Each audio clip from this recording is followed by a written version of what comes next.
It was very, I honestly felt like I was going to be more emotional than I was, but I think a part of that too was that I knew that I was still in the tournament and I still had to compete, and my goal was not only to qualify but to get gold. So at the moment I was very happy, I was very grateful, I felt very blessed, but I just knew that the job still wasn't done.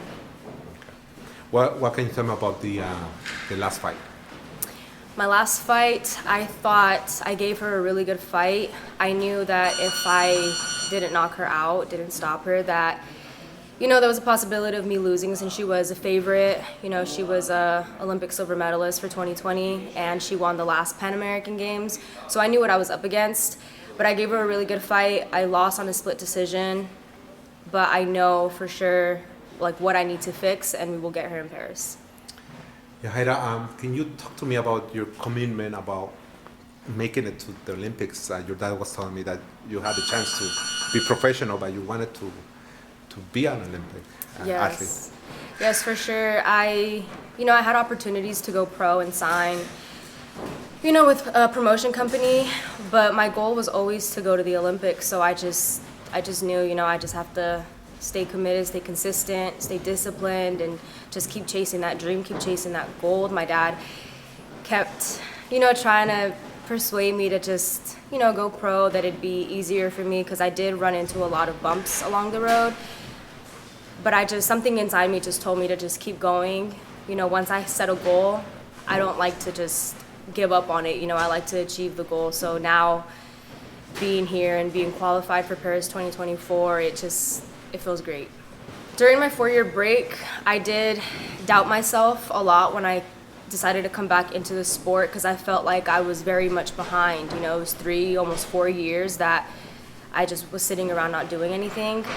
So I know when I started competing again, I was dominating. I came to nationals and I dominated, and it was easy for me, but I just knew that I had a lot of stuff to work on. But even then, preparing for the nationals when I came back after my break, there were times where I was doubting myself, just thinking do I even still have it anymore? Could I even keep doing this? I'm a lot older now.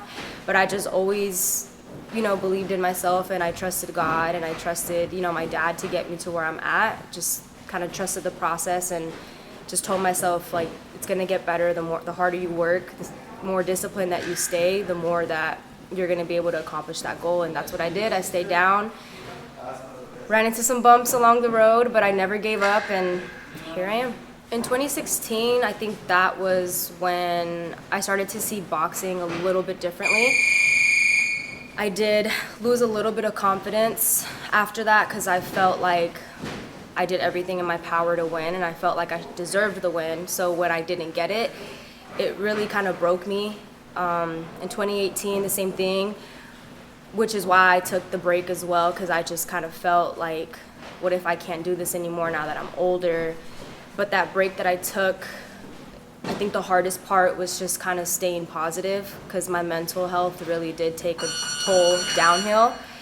So that lasted me 3, almost 4 years. It was very hard. I felt very alone. I felt unmotivated. So I think just getting my mental back healthy was the hardest part about it. But once I did that, everything just started to fall into place.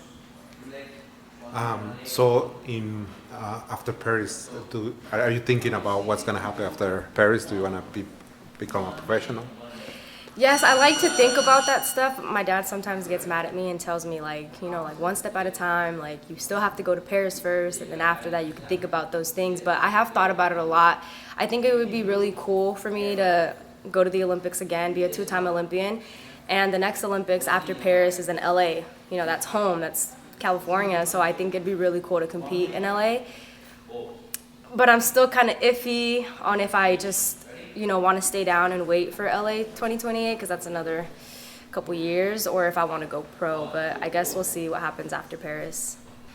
Really, I think it comes a lot from my dad believing in me so much, and not even that, my little brother Jajaira, he believes in me a lot as well. My other siblings do too, but he's the one that's really just always seen me as the best. Even when I wasn't competing, he just always pushed me to, give it one more try. and also from within myself, because I'm very confident. I'm a very confident person, very confident fighter, so I know my potential and I know I could do these things.